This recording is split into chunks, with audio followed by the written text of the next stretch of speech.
প্রিয় শিক্ষার্থীবৃন্দ, আজকে আলোচনা করব পরীক্ষার হলে আমাদের কী করণীয়। মনে রাখবে, পরীক্ষার হলটাই হচ্ছে একটা টেনশন ও নার্ভাস ফিলের জায়গা।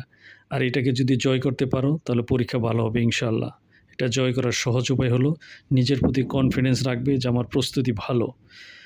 প্রথমেই তাড়াহুড়ো করে কখনোই প্রবেশ করবে না। ২ নম্বরে খাতা পাওয়ার সাথে সাথে সুন্দর করে মার্জিন টানবে। ৩ নম্বরে প্রশ্ন পাওয়ার সাথে সাথে লেখা শুরু করবে না, ভালোভাবে পড়ে নেবে। তারপর যেটা সহজ প্রশ্ন তার উত্তর লিখবে।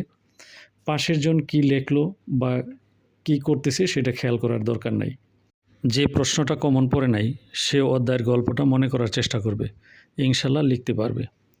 পরীক্ষা শেষ হওয়ার 10 মিনিট পূর্বে লেখা বন্ধ করে সম্পূর্ণ খাতা চেক করবে এবং রোল নাম্বার, রেজিস্ট্রেশন নাম্বার সব ঠিকঠাক লেখা আছে কিনা, নং প্রশ্নের উত্তরগুলো লেখা আছে কিনা, A to Z চেক করবে।